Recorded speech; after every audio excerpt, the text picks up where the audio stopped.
Hello, let's learn past simple regular verbs. Өткен шақ дұрыс емес, дұрыс етістіктер. Regular verbs етістіктер.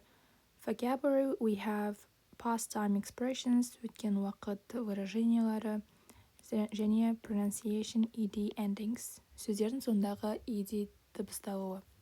Chelsea girls, Chelsea қыздары. What did they want to do? Олар не жасағанды қалайды. They wanted to go to the match. Олар қалады баруды матчке. Олар матчке барғысы келді. And we have reading and listening here, 3.50. Read and listen to the true story about the journey. Number the sentences 1 to 7. So, мен мұны оқып және тыңдау керек. Шынайы оқиға жөнінде саяхат. Және де сөйлемдерді 1-ден 7-ге дейін нөмірлеу керек. The taxi journey. Таксимен саяхат. Althorp House. Үйдің атауы. Charles Spencer. Princess Diana's brother has 3 daughters, 18-year-old Kitty and 15-year-old twins Eliza and Amelia. They live in Althorp, a large country house near Northampton, about 85 miles, 136 kilometers north of London. One of the sisters and her friend wanted to go to a football match in London. It was a Premier League match between Chelsea and Arsenal at Stamford Bridge. They called a taxi to take them to London and back. The taxi arrived and the driver typed Stamford Bridge into his sat-nav. The girls relaxed in the back of the car. They probably chatted, listened to music on their iPods, and texted their friends. They didn't talk to the taxi driver. 2 hours later, the taxi stopped. They looked out of the window. It was a street with pretty houses. The girls were a bit surprised, and they asked the taxi driver where they were. In Stamford Bridge, he said. Where did you want to go? Here's the Stamford Bridge Stadium. Stamford көпірі стадионы. The Spencer Sisters. Spencer әпкелі сіңлілері. Charles Spencer, принцесса Диананың ағасының 3 қызы болған дейді. Қызы бар. 18 жастағы Kitty, 15 жастағы егіздер Eliza және Amelia.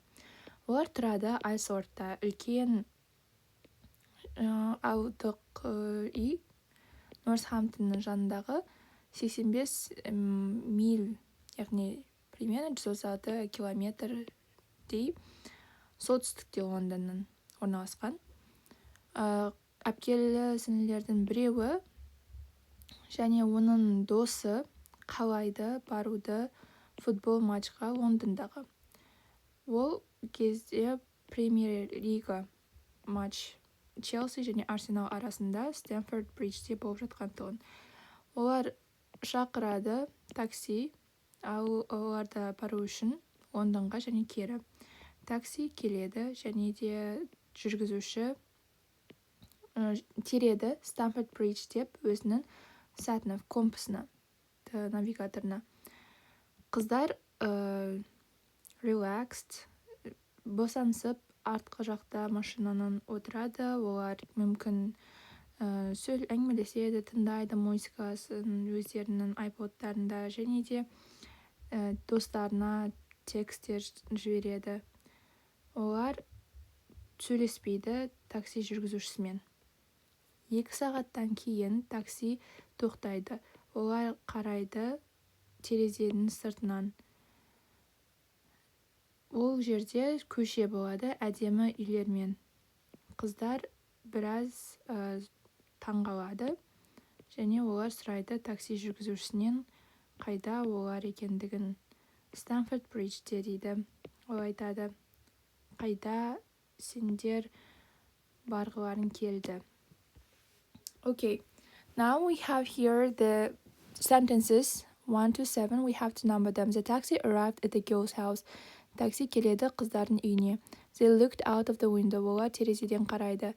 They chatted and listened to music. Олар сөйлеседі және музыка тыңдайды. The girls wanted to go to a match. Қыздар барғысы келеді матчқа. The taxi stopped in a street with pretty houses. Такси тоқтайды көшеге әдемі үйлермен. әдемі үйлері бар көшеге тоқтайды. They called a taxi, олар такси шақырады. The taxi driver typed the destination into his sat-nav. Такси жүргізушісі тереді олардың баратын жерін өзінің навигаторына. So, the first is the girls wanted to go to a match. Қыздар матчқа барғысы келеді. Кейіннен олар такси шақырады. They called a taxi. And the taxi arrived at the girl's house.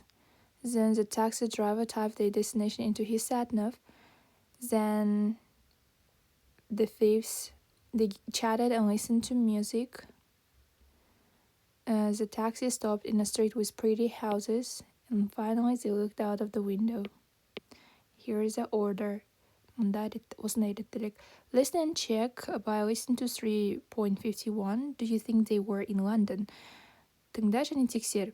Сен ойлайсың ма, олар Лондонда болды деп. 3.50-де listen to the news story on the radio. Тыңда жаңалық оқиғасын радиодан. Where were they? Олар қайда болды дейді. D. Communication, Stamford Bridge, page 103. Read some tourist information about the place they were in and look at the map. Мұнда communication деген тапсырма. Stamford Bridge, page 113. Осында берілген оқы біраз турист информациясын жөнінде орын олар болған және де картаға қара дейді. Do you think it's easy to make a mistake like this? Сен ойлайсың ба, ол оңай деп жаса осындай қателік, осындай. Whose fault was it? Кімнің кінәсі ол болды? Okay, grammar. Now let's talk about grammar. Past simple, regular verbs. Read the text again and highlight 10 more past simple regular verbs plus 1 past simple negative sentence minus and 1 past simple question. Сонымен бізге текстті тағы да оқу керек және де белгілеу керек 10 өткен шақтағы дұрыс жетістіктерді болымды сөйлемдердегі болымды формада және де бір өткен шақтағы болымсыз сөйлемде және де бір өткен шақтағы сұрау сөйлемді. Олай болатын болса белгілейік. Бізде мұнда бар one of the sisters and her friend wanted дегеннен басталған екен. Wanted деген уже берілген. Қалайды. Football match, the Premier Match between Chelsea and they called. Екінші жетістік. The taxi arrived. The driver typed. The girls relaxed. They chatted, listened, texted, stopped, looked, asked. That's it. Енді сынаймыз. 1, 2, 3, 4, 5, 6, 7, 8, 9, 10, 11. Бірақ 10 алты саны 10 бізде өткен шақтағы жетістіктерін болады. Дұрыс жетістіктерін өткен шақ формалары.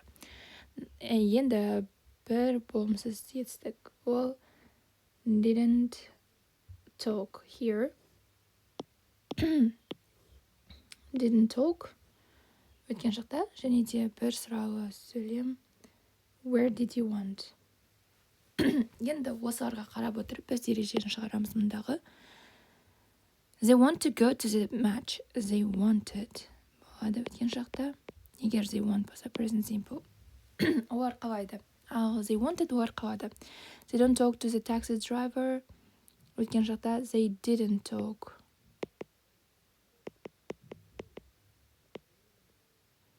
Where did you want to go? Қайда барғыларын келеді? Қайда барғыларын келді? Where did you want to go? Енді осыған қарап отырып біз ережені шығарамыз. Етістік бізде want болса, өткен шақта оған ed жалғанады екен. Ал егер болымсыз болатын болса, оған did деген көмекші сөз қолданылады. Және етістікке ештеңе жалғанбайды. Сұрау сөйлем болған кезде did алдына шығып кетеді бастауыштың. Етістігіміз біздің ешқандай өзіне жалғау алмайды. Себебі did қолданылып тұр. Осындай ережелер шығады. What letters do you add to a regular verb in the past simple? Қандай әріптерді қосасын сен дұрыс етістіктерге өткен шақта? Мысалы call, ed. Онда wanted деп тұр. What do you do if the verb ends in e, for example, type? Не істейсің егер етістік аяқталса иге, мысалы type. Мысалға бізде ондай сөз type деген мұнда тұр, оған d ғана жалғанады. What happens to verbs which end with one vowel and one consonant?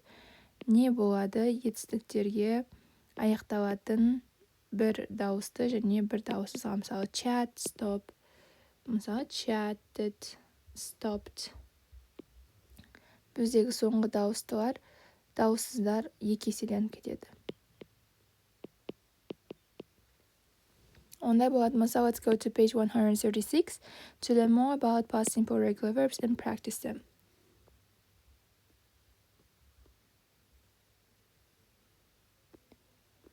Here we have some examples. I played tennis this morning. We watched a good film on the TV last night. My grandfather lived in Vienna when he was young. I studied German when I was at school. Аударатын болсақ, мен ойнадым теннис бүгін таңертең. Мен қарадым жақсы фильм кешке теледидардан.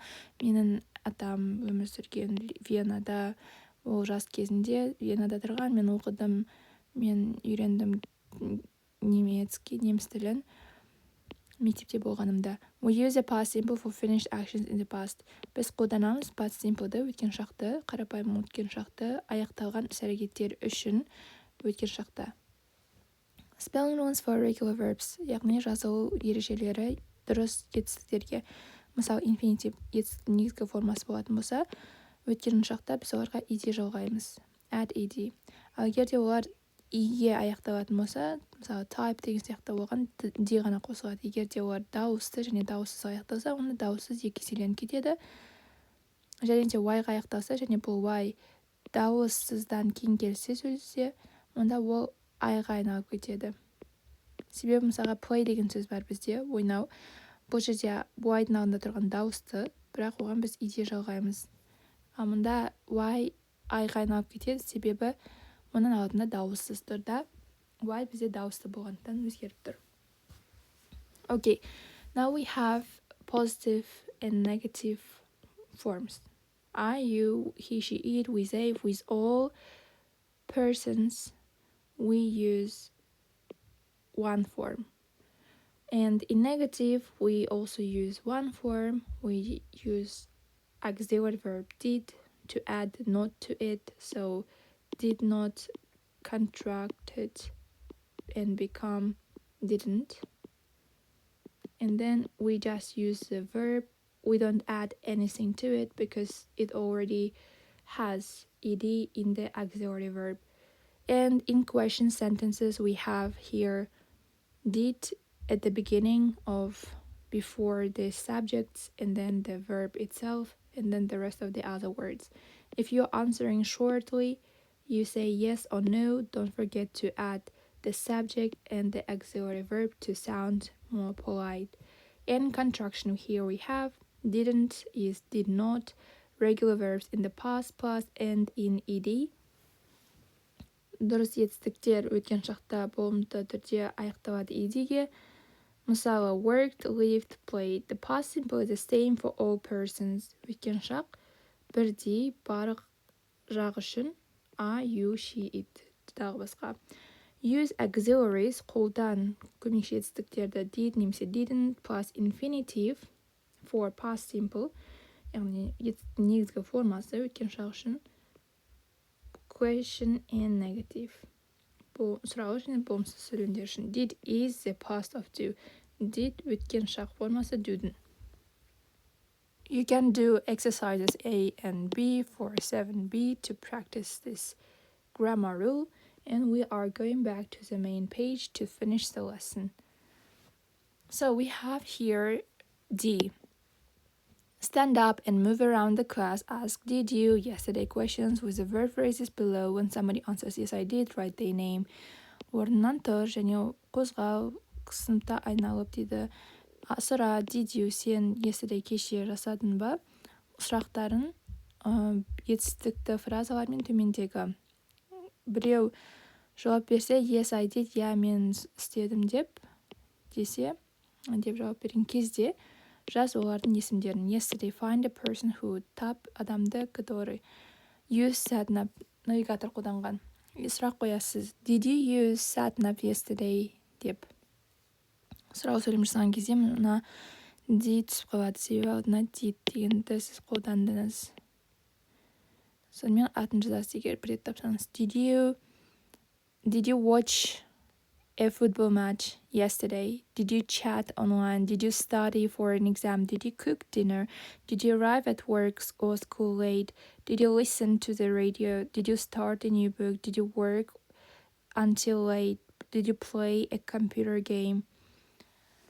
Барын аудармасын біз білеміз. Тағы да қайталап жасалайық. Watch a football match. Футбол матчын қарау. Онлайн чат сөйлесу. Studied for an exam. Экзаменге оқу дайындалу. Cook dinner. Кешкі ас дайындау. Arrive at work. School late. Келу жұмысқа немесе мектепке late кеш. Listen to the radio. Радио тыңдау. Start a new book. Жаңа кітап бастау. Worked until late. Жұмыс жасады кешке дейін. Немесе оқыды кешке дейін. Played a computer game. Компьютер ойынын ойнады. Did you use that? Yesterday? No, I didn't. Did you pronunciation ED endings? Past simple regular verbs. The A and ED is not usually pronounced, and ED is pronounced OT. For example, closed, stopped. И ED-да әдетте дыбысталмайды, және ED дыбысталады D немесе T болып. Мысалы, closed, stopped. The ED is pronounced id only in verbs which end with the sound T or D. Ол id болып дыбысталады, егер де сөз дыбысы T-мен немесе D-мен аяқтаса. Мысалы, wait, күту, waited, оған id жалғанған кезде end, ended, аяқтауды. Жалпы бұл етістік бізде мына берілген. ED D болып дыбысталады, егер де бізде дыбыс үнді ұяң немесе дауысты дыбыстарға аяқталса. Call, мысалы, ол бізде үнді, arrive, ұяң, listen, үнді сондай дыбыстар, дауыссыздың. Сондықтан D дыбысталады жұмсақ. Called, arrived, listened. Егерде ол бізде қатаң дауыссызға дыбысталса, мысалы, look, k, relax, stop, p. Онда біздің ED-иміз T болып дыбысталады, тоже қатаң. Looked, relaxed, stopped. Егерде олар T немесе D, яғни ED-дің өзінің дыбысына сай аяқталса,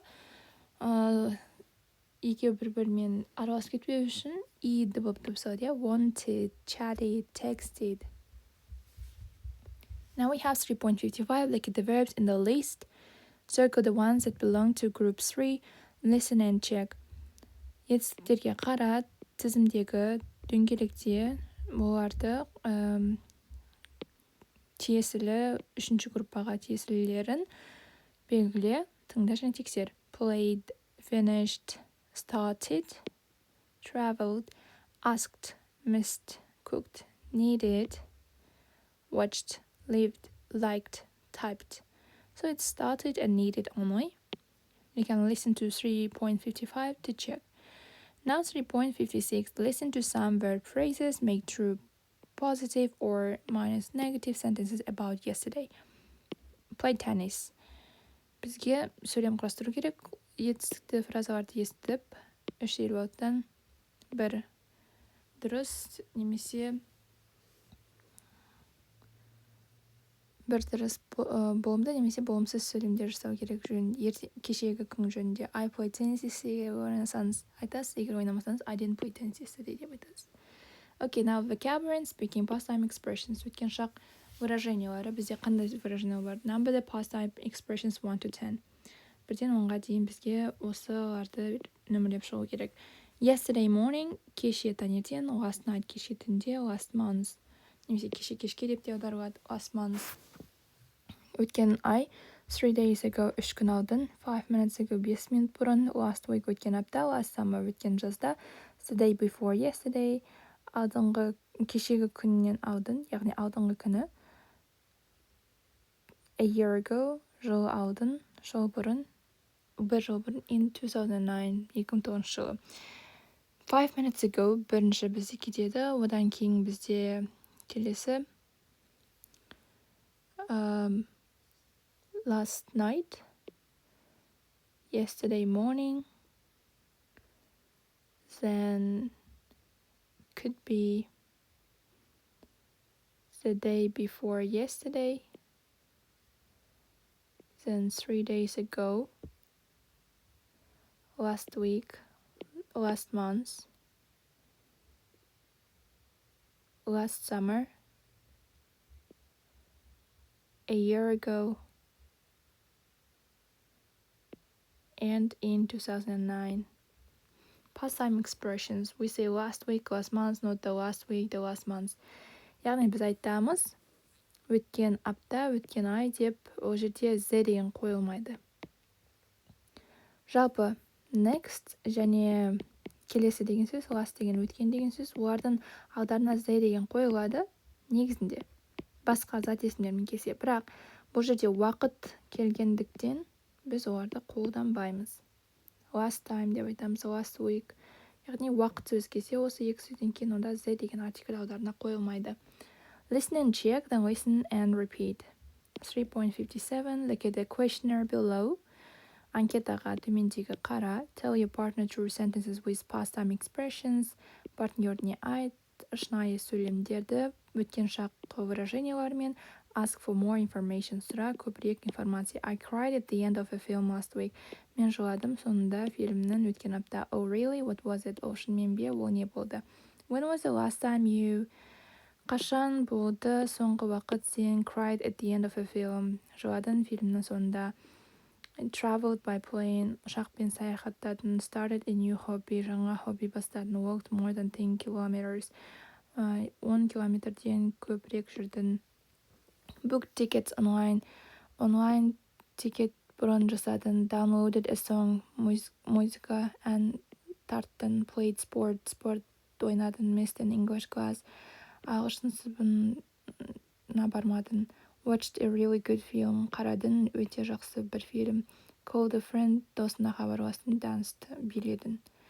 That's it for this lesson. Thank you so much for your attention. Bye.